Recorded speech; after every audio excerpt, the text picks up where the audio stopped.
Hola Iglesia, Dios les bendiga, un abrazo virtual para todos, un saludo muy especial desde mi casa. Qué bueno estar compartiendo este tiempo con ustedes y qué bendición esta emisora que ha sido canal importante para que tengamos esa unión como iglesia desde la distancia, ¿cierto? Entonces lo primero que vamos a hacer es compartir este link, comparta este link a sus familias, a su grupo de amigos, compártale, dile a tu consiervo, dile a la persona que asista a la iglesia, va a empezar el culto juvenil para que todos estemos conectados y vamos a iniciar este tiempo orando, ¿cierto? De la mejor manera, que es orando.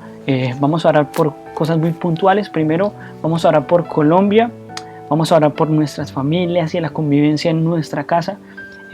Esta semana escuchaba a unos vecinos que estaban peleando, discutiendo, llegó la policía y esas cosas, y yo creo que es bueno orar por eso, por la convivencia en nuestra casa. Ahorita que vamos a estar todos unidos, todos aquí encerraditos, pues orar por esa causa. Vamos a orar para que Dios traiga la provisión. Aprovechando eso, quiero agradecerles a todas las personas que nos han ayudado. Estamos recolectando alimento y artículos de aseo para las personas que verdaderamente lo necesitan.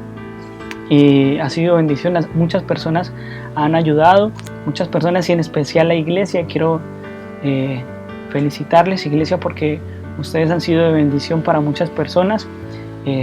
Pero vamos a orar para que Dios traiga la provisión a nuestros hogares, que no falte la provisión allí del alimento y demás. Vamos a orar también para que la iglesia siga creciendo en medio de este desorden. Entonces vamos allí, cierra un momento tus ojos y vamos a iniciar. Vamos a decirle: Señor, primero que todo, gracias por este tiempo, gracias por esta emisora, gracias por este medio, Señor, en el cual nos permites estar aquí unidos. Quiero colocar delante de ti, Dios, a Colombia. Quiero colocar estas necesidades, Señor, que estamos pasando como planeta y como país. Bendito Dios, te pedimos que tu presencia, Señor, sea llegando a cada familia, Señor, que tu presencia sea allí sosteniendo en medio del dolor, de la necesidad, Padre. Que seas tú trayendo la provisión, Señor, para nuestra casa, que seas tú trayendo, Señor, la provisión para las personas que nos rodean, Señor.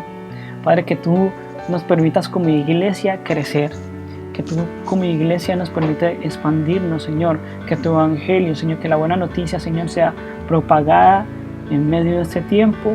Señor, te queremos pedir, Padre, también que la iglesia, Señor, juega un papel fundamental en este tiempo, Padre, que sea la iglesia que ama al prójimo, la iglesia que extiende tu palabra, Señor. Padre, queremos colocar delante de ti, Señor, nuestros hogares, la convivencia en ellos, Padre, que sea tu presencia allí trayendo armonía, como dice tu palabra, Señor, que es bueno, Señor, que los hermanos estén juntos y conviviendo en armonía, Padre. Señor, te pedimos, Señor, que seas tú, Señor, siendo nuestro sustento, siendo nuestro bastón en medio de este tiempo. Te colocamos también esta palabra en el nombre de Jesús. Amén y amén. La prédica de hoy tiene por nombre ¿Cómo sobrevivir a la pandemia? La palabra pandemia ha sido muy sonada por estos días, ¿verdad? La hemos escuchado por las redes sociales, por el noticiero, por aquí, por allá. Pero ¿qué es una pandemia? Una pandemia, o se cataloga como pandemia, a la enfermedad epidémica que se expande por muchos países o que ataca casi todos los individuos de una localidad. A lo largo de la historia han ocurrido varias pandemias, unas más mortales que otras. Por ejemplo, el H1N1 del 2009 produjo aproximadamente 18,000 muertes. 18,000 muertes, eso sigue siendo, pues a mi parecer, una cifra alta, pero hubieron otras pandemias que fueron más mortales, que inclusive acabaron con el 60% de la población de un continente. El 60%, eso es mucha gente. La pandemia de la que estamos hablando es la peste negra, que ocurrió en Europa. Actualmente una de esas pandemias nos tiene por seguridad, muchos de nosotros encerrados en nuestras casas y siendo la iglesia desde casa, ¿cierto? Pero en medio de este río de información me encontré con un artículo de la BBC, el cual estaba comentando que en medio de este caos del COVID-19 habían buenas noticias. El artículo hablaba de 10 noticias buenas sobre el coronavirus, pero yo solamente les voy a contar 3. La primera fue que se detectó muy rápido. Los primeros casos de neumonía severa se notificaron en China el 31 de diciembre del 2019 y para el día 7 de enero ya se había identificado el virus. Caso contrario como el VIH, por ejemplo el VIH se demoró 2 años en detectarse, se demoraron 2 años, entonces eso fue peor, ¿ya? Pero el coronavirus se detectó muy rápido. Otra buena noticia es que ya hay un prototipo de vacunas, ya se están aprobando estas vacunas para ser distribuidas y cuando estén, pues producirlas a nivel mundial y regarlas para que esto no se siga propagando. Y la otra noticia es que hay más de 80 ensayos clínicos con antivirales en curso. O sea, las vacunas son preventivas, pero estos antivirales son importantes porque van a tratar a las personas que ya tienen la enfermedad. Entonces, estas como 3 noticias en medio de estas malas noticias que hemos recibido últimamente. Pero ustedes están pensando, ¿qué tiene que ver esto con la palabra de Dios? ¿Qué tiene que ver esto con la prédica? Y yo digo que mucho, porque actualmente en el mundo hay una pandemia. Actualmente en el mundo estamos siendo atacados por una pandemia más letal que el coronavirus, y esa pandemia se llama pecado. El pecado, al igual que una enfermedad, tiene síntomas o tiene manifestaciones. Si vamos a Gálatas 5, 19 al 21, busca allí en tu Biblia, o yo lo voy a proyectar aquí en pantalla, Gálatas 5, 19 al 21.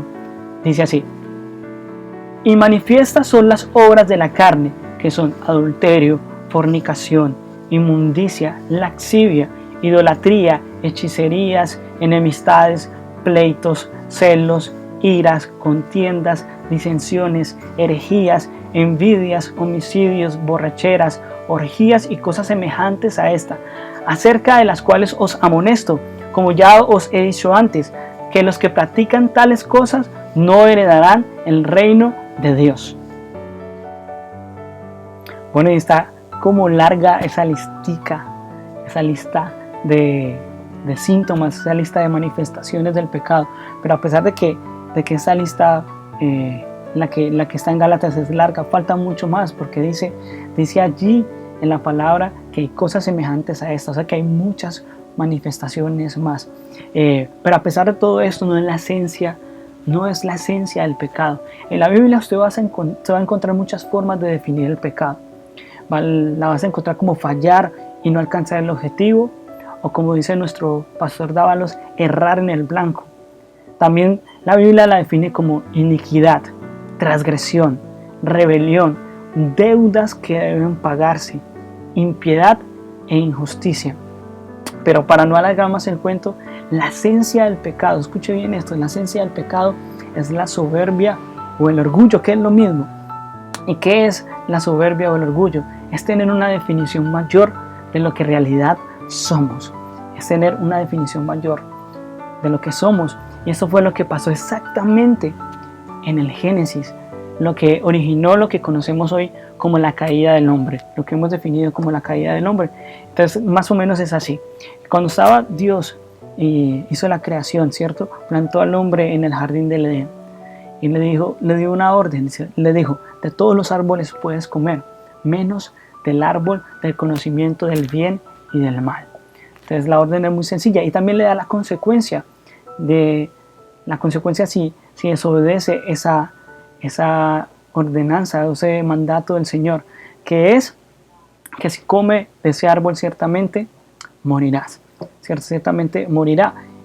Pero los que conocemos la historia dice que vino la serpiente y empezó a hablar con Eva y empezó a decirle: con que Dios dijo eso, con que Dios dijo que si comieran de ese árbol van a morir, ¿cierto? Pero después siguió hablando en Génesis 3:5, dijo: Si no sabe Dios que el día que comáis de él, seréis abiertos vuestros ojos y seréis como Dios, sabiendo el bien y el mal.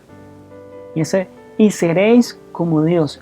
Habíamos explicado cuál es la definición de orgullo, tener una definición mayor de lo que en realidad somos, ¿cierto? Entonces está Dios, está la creación, lo que Él creó está por debajo de Él. Pero aquí la serpiente le dice, y seréis como Dios.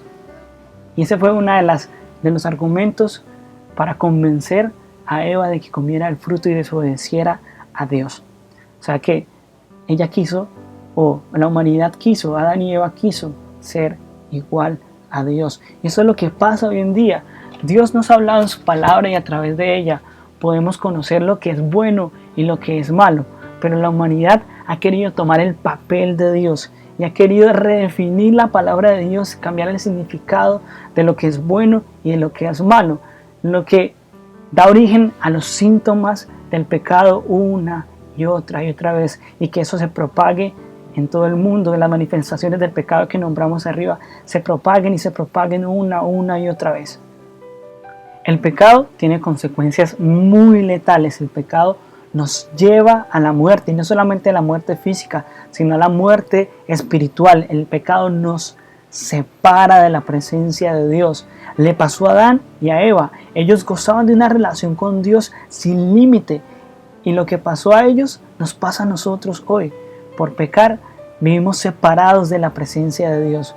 Por estar allí constantes en el pecado nos separa de la presencia de Dios. Pero así como al principio le leí buenas noticias del coronavirus y que le leí solamente 3, y que muchas veces cuando la escuchamos sentimos ese alivio, decir próximamente se va a detener esto, ¿cierto? Próximamente posiblemente esto se frene muy rápido. Asimismo, Dios ha provisto una cura contra la pandemia del pecado, y esta es la buena noticia. Entonces vamos a leer Romanos 3, 23 al 26. Dice: todos pecaron y por eso no pueden participar de la gloria de Dios. Dios, en su generoso amor, aprueba a todos gratuitamente. Es un regalo de Dios hecho posible porque Jesucristo hizo lo necesario para liberarnos del pecado. Dios ofreció a Jesucristo para hacer posible, por medio de su muerte, el perdón de los pecados. El perdón se recibe a través de la fe. Él ofreció a Jesucristo como sacrificio para demostrar que Él siempre es justo en lo que hace. Lo demostró en el pasado, cuando en su paciencia pasó por alto los pecados de muchos, y también ahora al aprobar a todo aquel que confía en Jesús. Esta es la cura. La cura es Jesús. El creer en Jesús, el depositar nuestra fe en Jesús, nos va a curar del pecado. Entonces vamos a colocar un ejemplo. Imagínese lo siguiente, solamente imagínese. No estoy deseando aquí la muerte, la sal, no. Solamente imagínese que usted está contagiado por el coronavirus y que está muy grave, y que la cura solamente está disponible en China en este momento, y que todavía no por alguna razón no se puede propagar a nivel mundial. Entonces alguien que lo quiere mucho, que lo ama demasiado, va y compra un tiquete, vende todo lo que tiene, va y compra un tiquete, viaja hasta China, compra la cura, la trae a Colombia y te la regala. Y te dice: porque te amo, aquí he traído la cura contra eso que tienes, contra el coronavirus. Pues así mismo hizo el Padre con Jesús. Jesús fue enviado por el Padre para ser nuestra salvación, ser la cura contra nuestro pecado. Jesús fue el que pagó el precio por nuestro pecado. Él ocupó nuestro lugar, el lugar que debíamos ocupar nosotros, para que fuéramos reconciliados con el Padre. ¿No le parece esto sorprendente, que Dios haya provisto una cura? Porque no quiere vernos contagiados del pecado, porque no quiere condenarnos, porque Él nos ama y ha provisto a Jesús para que seamos salvados. En estos días leyendo me topé con la siguiente frase, dice: pero si malinterpretas una enfermedad, nunca llegarás a una cura. vuelvo y la leo. Dice, pero si malinterpretas una enfermedad, nunca llegarás a una cura. Entonces imagínese lo siguiente. Imagínese el caso anterior. Está usted enfermo, una etapa crítica del coronavirus, ¿cierto? Está allí grave. Entonces alguien viaja, vende todo, compra el tiquete, va hasta la China, recibe la cura, la trae a Colombia y te la trae y te dice, ve, aquí está la cura. Esa es la cura para que te salves, esa es la cura para que te sanes. Y que usted le diga, no, es que no me malinterpretes, es lo que yo tengo es solamente una gripita, ¿cierto? Entonces el que malinterpreta una enfermedad nunca llegará a la cura, y a muchos nos pasa lo mismo. No morimos a nuestro orgullo, no reconocemos que lo que estamos haciendo no es lo correcto, que lo que estamos viviendo, que no estamos viviendo como Dios manda, y que una vez más negamos los síntomas diciendo, yo no tengo la enfermedad llamada pecado. Tenaz, ¿no? A veces somos así, no reconocemos nuestro pecado. Dicen, no, es que yo soy bueno. Yo soy bueno. Es más, usted le puede preguntar a muchas personas en la calle y lo más probable es que él responda a eso. Es que yo soy bueno. Yo hago esto. O yo no soy tan malo, ¿cierto? Pero, de verdad, en nuestro corazón está contaminado de esa pandemia que se llama pecado. Jesús, al iniciar su ministerio aquí en la tierra, dijo las siguientes palabras en Marcos 1:15. Entonces vamos a leer Marcos 1:15. Dice, el tiempo se ha cumplido y el reino de Dios se ha acercado. Arrepentidos y creed en el Evangelio. En otra versión dice, ha llegado el momento, el reino de Dios ya está cerca, cambien su manera de pensar y de vivir y crean la buena noticia. Y así, eso es lo que debemos hacer. Debemos recibir la buena noticia por la fe. ¿Cuál buena noticia? La que les dije, que solo en Jesús hay salvación y que lo acepte por fe. Pero no solamente es suficiente eso, nuestra vida tiene que cambiar, como dice ahí, cambien la manera de pensar y cambiar nuestra manera de vivir y creamos en la buena noticia. Tenemos que dar evidencia de que hemos aceptado, de que hemos empezado a seguir a Jesús. Entonces el primer punto de cómo sobrevivir a una pandemia es ese, aceptar la buena noticia, recibir el Evangelio. Recibir el Evangelio es una buena noticia, es una buena nueva. Entonces debemos, para sobrevivir en este tiempo de esta pandemia llamada pecado, tenemos que aceptar el mensaje de salvación. El segundo punto para sobrevivir en tiempos de pandemia tiene que ver en cómo interpretamos estos tiempos. Y se viene una pregunta que yo creo que a muchos de nosotros se nos ha pasado por la cabeza en estos días. Y ¿es el coronavirus una de las señales antes del fin? Y juntamente con esta pregunta se nos viene a la mente el siguiente versículo que está en Lucas 21, 10, 11. Dice, también les dijo, pelearán nación contra nación y reino contra reino. Habrán grandes terremotos y en algunos lugares habrá épocas de hambre y epidemias. Pasarán cosas horribles y vendrán grandes señales del cielo. Aquí quiero detenerme y ser muy explícito y quiero que no me malinterpreten lo que voy a decir. Voy a tratar de explicarlo sin enredarme, ¿listo?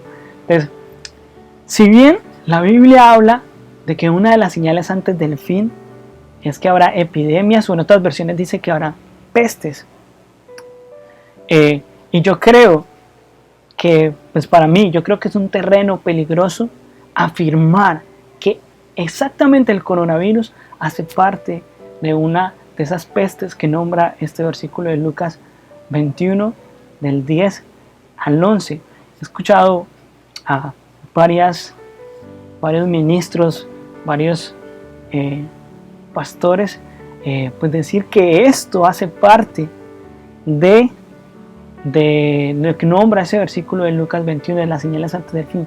Pues yo creo que es peligroso afirmar eso, o sea, afirmar eso. Yo creo, y no estoy negando la gran verdad, y es que cada minuto que pasamos en esta tierra, estamos más cerca de la venida de Cristo.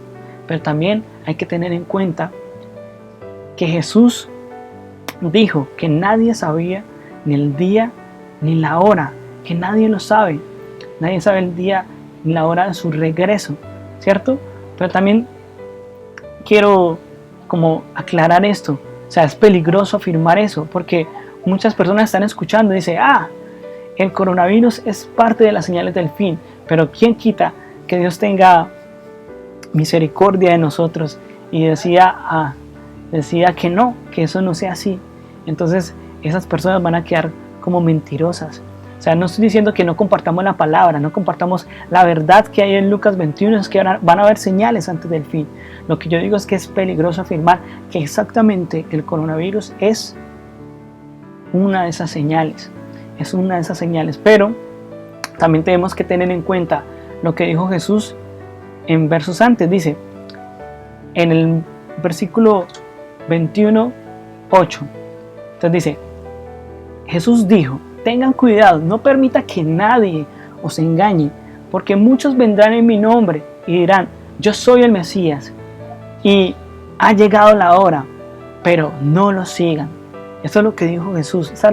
Junto con la advertencia de las señales del fin, también advirtió que muchos vendrán en su nombre y que dirán que es el Mesías, que ha llegado la hora, pero que ¿cuál es nuestra labor? No seguirlos. Mi consejo con respecto a esto es que tengamos la mente en el cielo y los pies en la tierra. Si bien estamos en tiempos difíciles, el llamado sigue siendo el mismo. El llamado sigue siendo el mismo que cuando Jesús inició su ministerio, que nos arrepintamos y creamos en su noticia, en su buena nueva, en su evangelio. Y es que este consejo sirve para todo el tiempo, para todas las épocas, inclusive para los tiempos finales. Pero ¿por qué les digo que tengamos la mente en el cielo y los pies en la tierra? Porque resulta que en el libro de Tesalonicenses hay un versículo muy conocido que dice que el que no trabaje, que no coma, ¿cierto? Entonces resulta que en el contexto de ese versículo estaba pasando lo siguiente.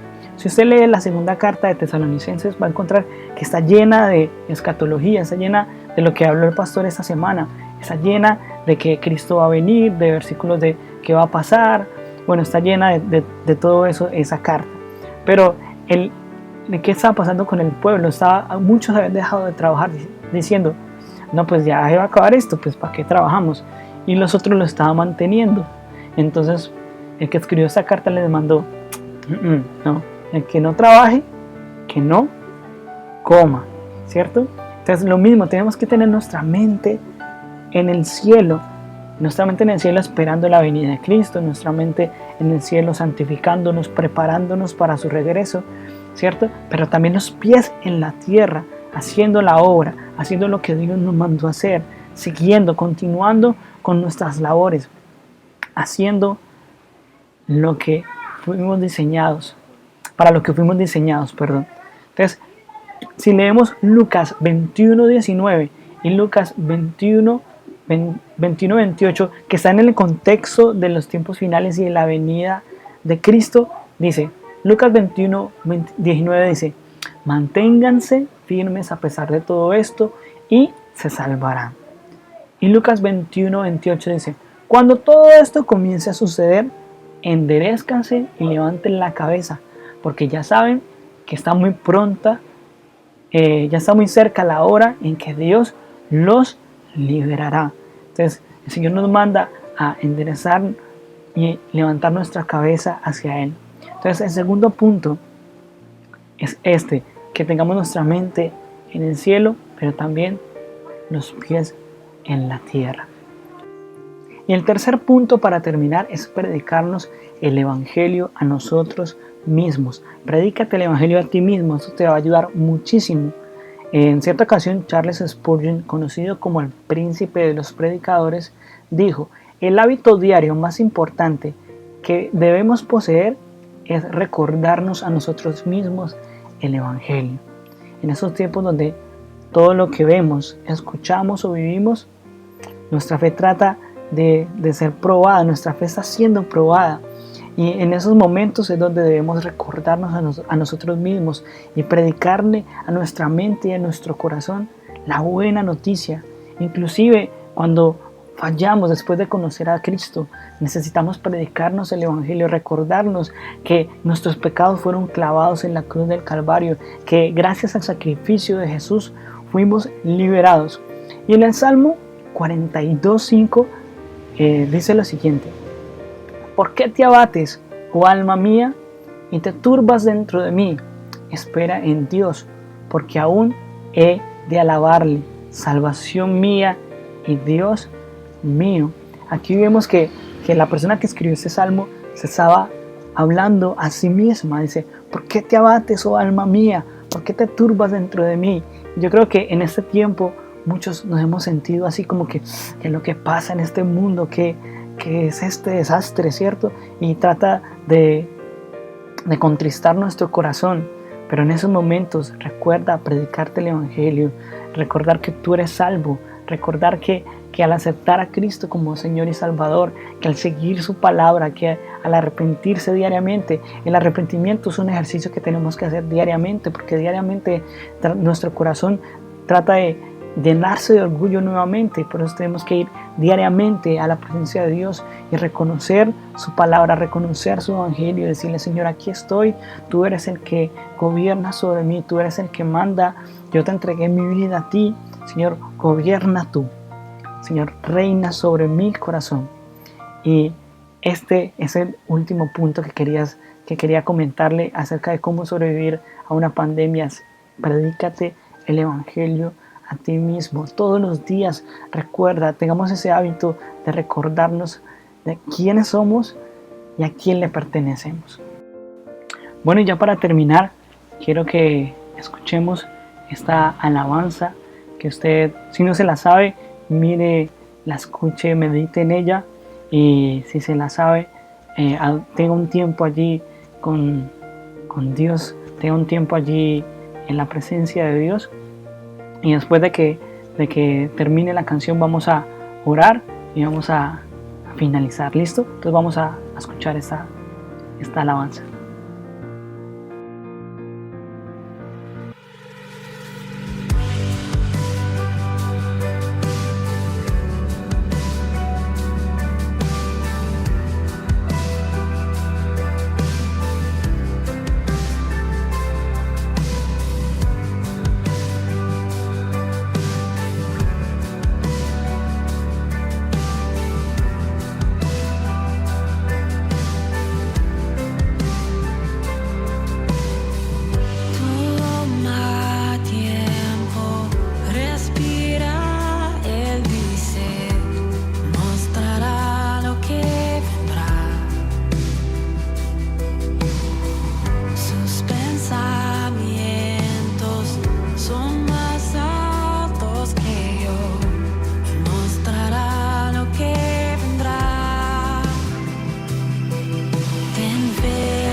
está en la espera. Confía en Él y el triunfo podrás ver. Él nunca falla, Él nunca falla. ¿Y tú quién todo vio? Y cada estrella nombró. Vas a cumplir tu promesa en mí, que viviré en tu victoria. Y tú quien todo vio y cada estrella nombró, vas a cumplir tu promesa en mí, que viviré en tu victoria.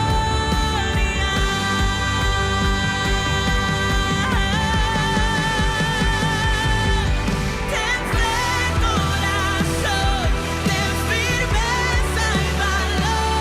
Está en espera, Él está en espera. Confía en Él y el triunfo podrás ver. Él nunca falla, Él nunca falla. Ten fe, corazón, ten firmeza y valor. Está en espera, Él está en espera. Confía en Él y el triunfo podrás ver. Él nunca falla, Él nunca falla.